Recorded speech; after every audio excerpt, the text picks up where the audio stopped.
welcome to my YouTube channel. Today we are going to discuss the physiology of the pleural fluid, pleural space, and actually the pathology of the pleural effusion. So first of all, we'll dive into the normal anatomy and the physiology. As you can see that this is the lungs, and that is totally adherent to the lungs is the visual pleura. We're getting the few centimeter outwards is the parietal pleura. We mark it with P.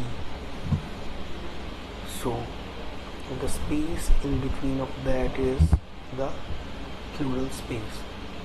So if this is the lung, if we do a cross section of this lung, we will get few alveoli, as you can see. And as you can see that the lungs are supplied by two blood supplies. One we got from the heart, that is the pulmonary capillary, as you can see there. So here the exchange of the exchange of the carbon dioxide and the oxygen take place. So carbon dioxide from the deoxygenated blood goes into the lungs, and the oxygen from the lungs come downwards to the pulmonary vasculature.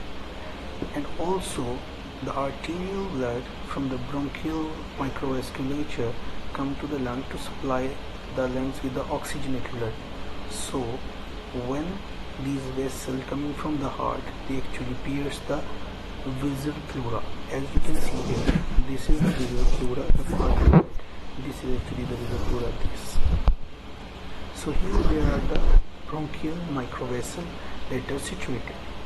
So the third part is actually the parietal pleura. This is the parietal pleura, the outer, as you can see here. This is the parietal pleura that contains the intercostal microvessels. So what is the intercostal microvessels? Outer chest wall. This is the outer chest wall. This is the sternum. This is this. Here we got the intercostal microvasculature. This that supplies the parietal pleura.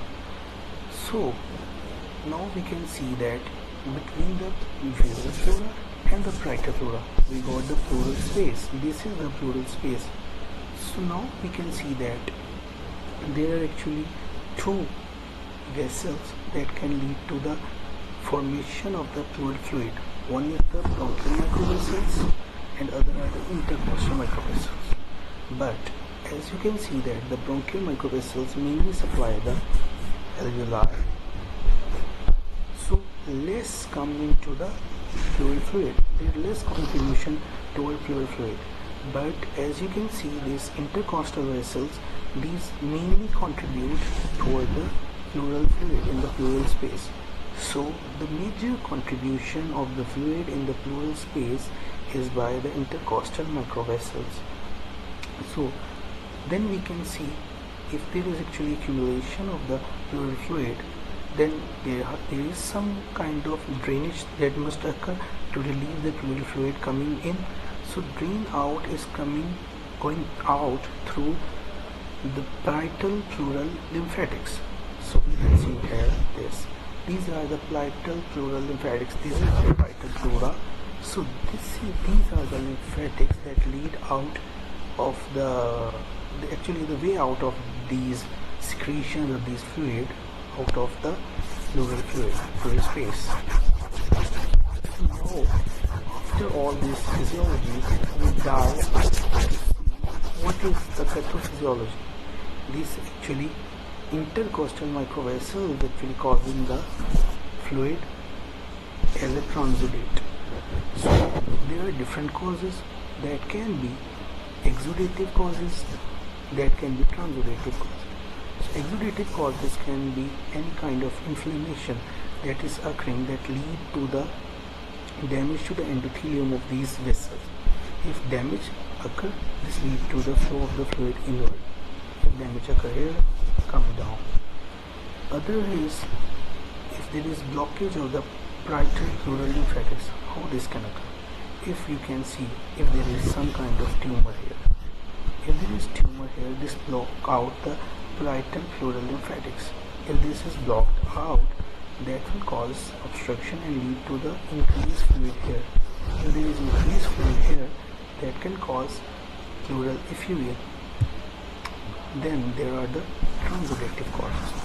So what is the transudative causes? The transudative causes are actually those in which actually there is increase in the hydrostatic pressure in the microvasculature of the intercostal vessel. These are the intercostal microvessels.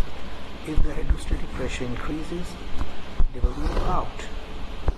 If they move out, that causes the pleural effusion. There is also a condition that is nephrotic syndrome. And what occurs in nephrotic syndrome?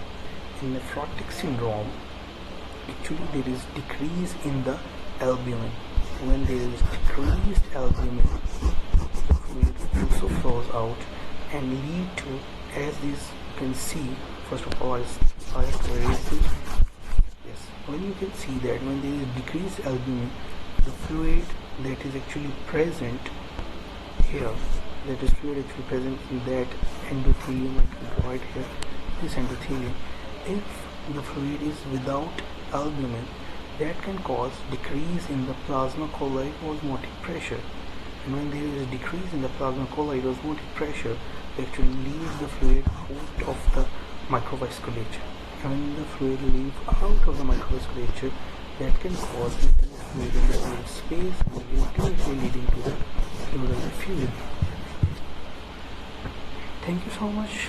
Today it's enough. Thank you. Welcome.